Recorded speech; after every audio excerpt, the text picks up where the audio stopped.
It's very hard to be rich, Hmm. but it's more hard to be an Eritrean. Oh, wow. That means it takes you a lot of pressure. You have a lot of responsibilities to be an Eritrean. History of Africa has never been told. Hmm. Never been told. It's very, very expensive to be an Eritrean. What's your relationship with them back home? Oh, we have a good relationship. We have a family every time. You have to reach, you have to call. And we're planning to get kids at least every 5 years back home. Hello out there and welcome to African Voices Abroad. My name is Larry Omotosho. On this episode, I have a friend, community leader, and the spokesperson for the Eritrean community. Please welcome Mr. Ailat Seilu. Thank you. Ailat, you're welcome. Nice to meet you. Thank you. Thank you. Let me start with your personality. I know it's been a while since you are in this country. You are doing a lot in your community. I can testify to that. So how long has it taken since you were here? How long have you been here? I think I came to the United States in 1998. Then I came straight to Indianapolis, Indiana. Okay. And Indianapolis is a home for the family. Okay. And I've been working. I have 2 kids, Good.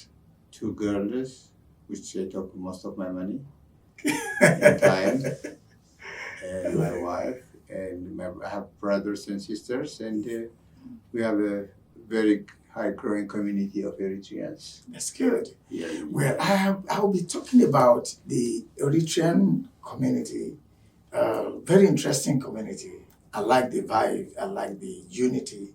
I like the way you carry things and then the way you carry your kids along. Now, when you came over here, I know when Africans travel abroad, they have high expectations.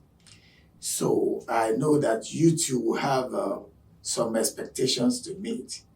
How easy was it to navigate your dream?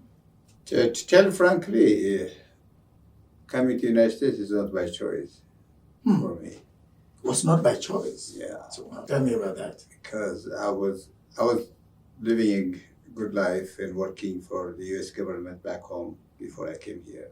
The U.S. government? Yeah. Okay.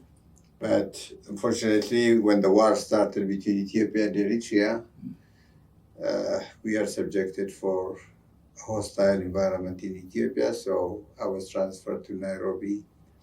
And from Nairobi, I was to travel to work in different areas, but my wife doesn't want to travel anymore. So we decided, hey, let's go to the United States. So when I came, it was a challenge because it was very hard.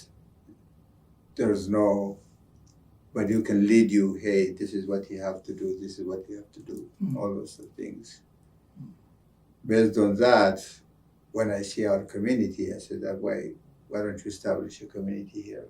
So we can welcome our brothers and sisters when they come, so we can be a guide for them. That's how it started. Oh, that's a very interesting story. So tell me about Eritrea as a country. How would you describe Eritrea? Okay, Eritrea is a new country for Africa, and we got our independence in 1991 after 30 years of armed struggle with Ethiopia, and we lost about 82,000 people. Let's take a moment to remember our heroes, the people who have paid the ultimate price.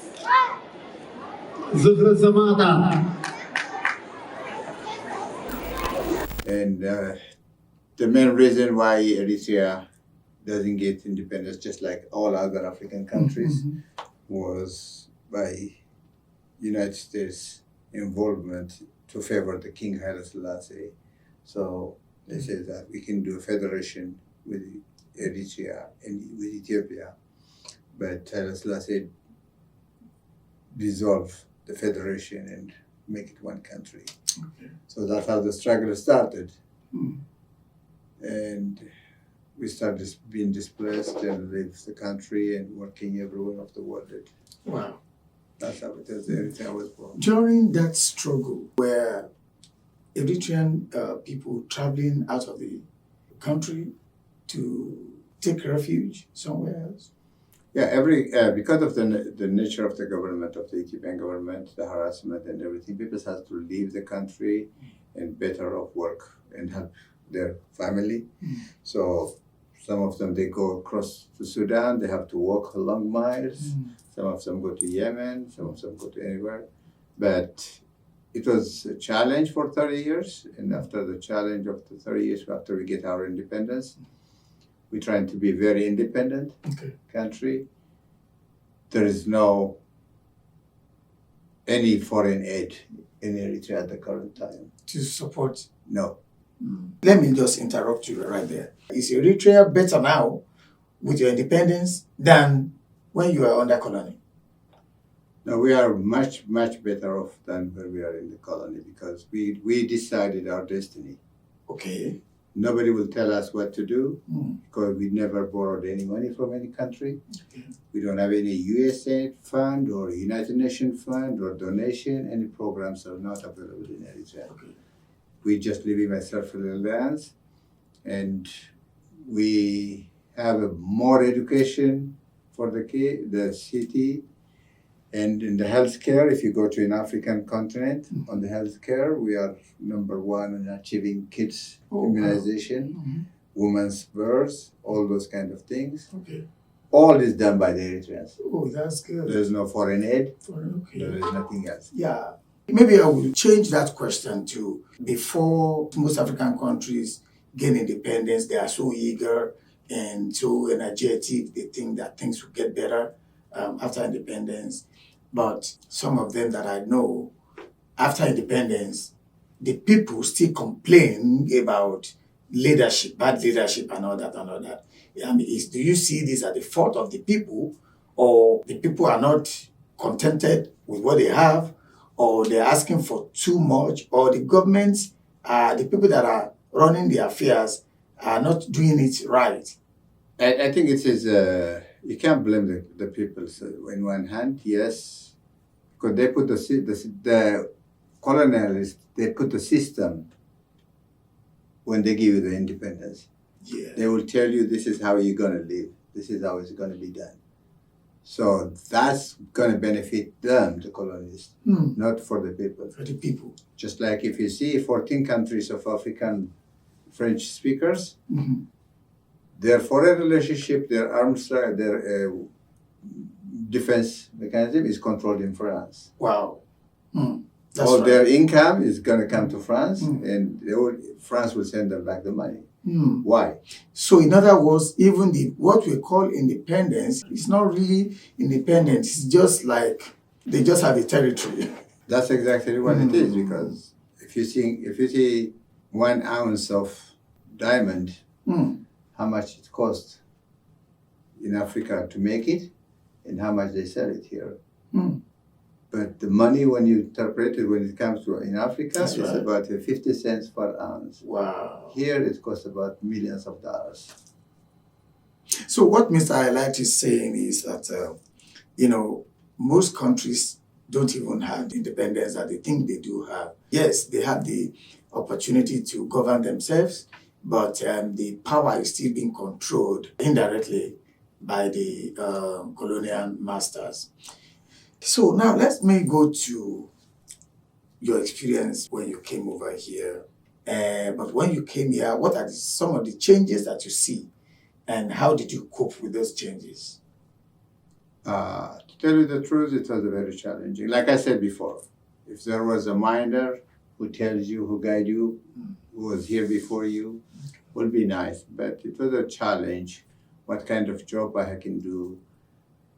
What are we going to do? My wife, my brothers, my sisters, how are we going to settle in here? Okay. So it was a challenge, but for some reason, there are some people who knows we got a job. Some of us go back to school and learn the system. And the big challenge is about the kids. About the The kids. kids, they know that we are not from here, so we don't know what challenge they have at school. So we have to teach ourselves how they live at the school, what the school standard is, what the system is, how to group they have different groups, all those things. It was a big challenge. The food was a challenge. The food, yeah. But gradually we just learned that one, and just that's why he said that, okay, why don't we turn it to the community and say, let's put a health program for every newcomers. Yeah. So he knows what is expected. I'm actually coming to that. I still want to learn a little more about the country, Eritrea. It's really very interesting the way I see you here in the state of Indiana, how connected you are and how vibrant you are as a subgroup. So, how many languages do you speak in Eritrea? Eritrea is going to be has 9 tribes, and they have different 9 languages. And the working language for the Eritrean peoples is Tigrinya, which I speak that one. Okay. I was not very fluent, but I used. Yeah. Okay. كلتا ملختن لا يتني إذا كلتا ملختن عاتم كحلفكم أو أقول كتلنا أنتي سمعنا له أكتب الدعني لهم أنتي تناي كونسلاي كدايتيو. So how many of the languages out of the 9 do you speak? I speak only one. Only one? Yeah. And the official language, right? Yes. Okay, so let me allow you to greet our audience in your language, the local language and the official language of Eritrea. سلام أحواتي إرتراويان تكذل لكم سلامتا كم حبوكم حيلات سلام لكم لهم. Thank you. Oh, wow. You know what? I hosted an Ivorian here, right? And then I asked him to greet my audience in French and his local language. I could speak both languages. I was able to repeat it after him. But yours, I cannot. I cannot. Okay, so that's interesting. So now let's go to your role as a community leader.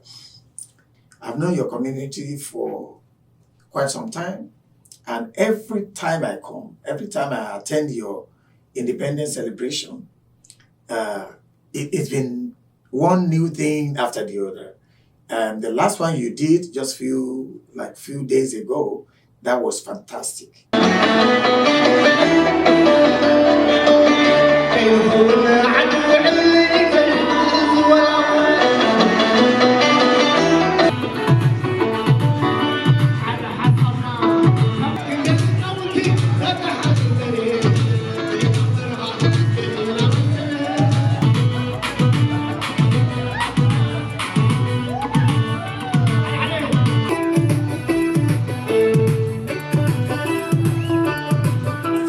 How did your community organization, how did it form? Eritrean community has been here before I got to here. Every state in America and in Europe, they have Eritrean communities in every sector. But there are some of them are well developed. Okay. They have well infrastructure. They have schools for their kids. They have welcoming for service for new refugees and taking care of grandmas, families. It's very challenging here when you bring your mom, your dad, and you left them with the TV all day long. That's right. So we are learning from other communities to make a plan for them. So you can drop your mom, your dad when you go home to the community center, and you can pick them up on the way back. But during the community center, they have their own friends. Okay. They can do anything, activities, and keep them engaged. So the reason why I'm the community leader for Indianapolis, I think for the last 6-7 years maybe. Okay. And I know him more than 10-15 years. That's almost. right. But the responsibility is every 2 years there is an election. Okay. So you have to be elected to lead the community. community. And there is a book, how to lead the community, how to help the community. And you have to mix it with the Indiana government rules and regulations. Wow. So you have to work on that one.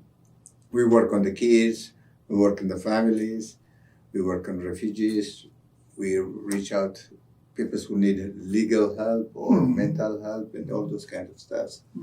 But it's time consuming, but it's worth it. I can tell the way some communities like African communities here struggle to get themselves together. But in your own case, every year I attend your end of the year program or any festival that you're organizing, or even your independence anniversary. I see unity, I see bonding, I see love.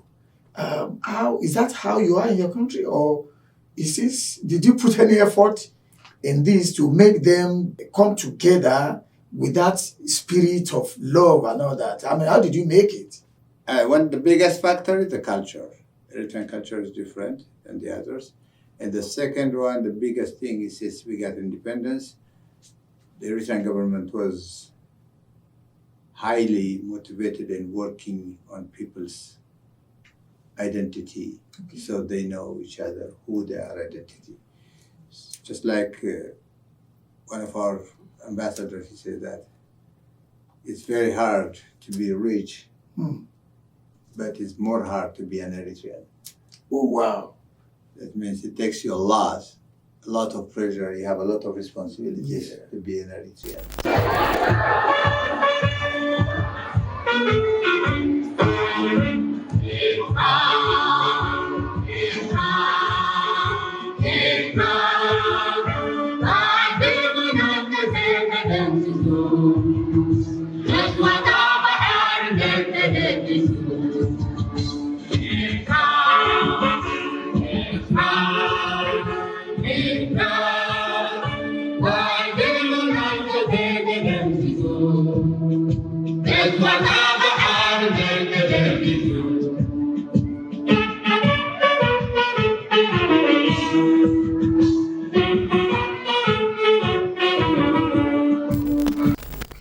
So that was the nation building is what we are with. The government work on the peoples, on their identity. That's why we are very united. We are close to each other.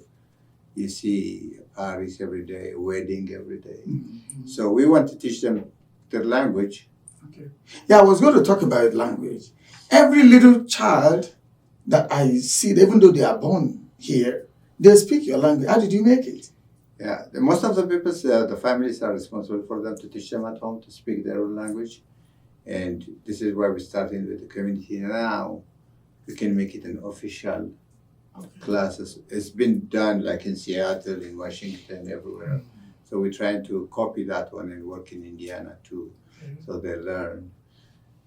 We have another one good example, one of a student graduation speech. He did it in the whole That's degree, and good. people sort of said, "What?" Wow, that's good. And he told them at the end, "Did you understand?" He said, "No, No. I didn't understand." So he told them that the last 7 years when I go to my doctorate with you guys were making fun of my language. You know? So now I told you what I said, but you guys didn't understand anything. Wow. So he told us this kind of thing is we have to put confidence in the kids. Yes. That was the main thing for us to get united. So that's self-esteem in them. Yeah. That's really good.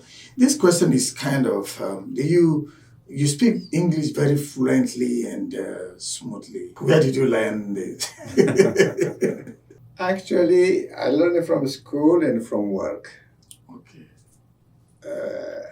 I learned home. Between I go to French college, then I go back out and go to another community college. But after that, I used to work for different non-government organizations. I used to work for the UNHCR. I used to work for the International Committee of the Red Cross. Wow. I used to work for Médecins Sans Frontières. So I had a chance to work for long. You have come a long way. Yeah. You have come a long way. So nice having you. So let me ask you, what's your relationship with them back home? Oh, we have a good relationship. We have a family every time. You have to reach, you have to call. And we're planning to get the kids at least every 5 years back home and see what's going on. And we started a new program. It's called Pick a Help a Child from Here. So any kid here Mhm. can sponsor one Eritrean kid back at home. Oh, wow. So every day when the coin change, when he left from home, when he come from home, they will take the change, they will save it. At the end of the year, they will bring it, and they will sponsor someone back at home. They don't know him, but they can get a bag, school supplies, and everything. And when they go back home, they will tell them to go and meet him, that Wow. person. Do you understand that? So Oh my goodness. that will keep the bond. So you're actually training your kids how to become good mentors to other kids back in Africa. Yeah. Oh wow! This is the first time I've been hearing this. This is wonderful. So we have that spirit is being built in the kids to help their colleagues who don't have the opportunity of being here like they do. That's very interesting. This experience, how did the kids take it? Did they think that you are forcing them to help people that they don't want to naturally help themselves? Or do they think that it's one of the responsibilities of life that you have to help one another? I think most of kids, they took it in a positive way. And we have seen that Eritrean youth do a volunteer service back home. Okay. They do volunteer service back home. They go and teach classes, and they come back here. And the guy can be from Minnesota when we teach the first class, Okay. but the next class will be the guy from London. Hmm. He will go and finish that classes. Oh, wow. So helping each other will help them bond them.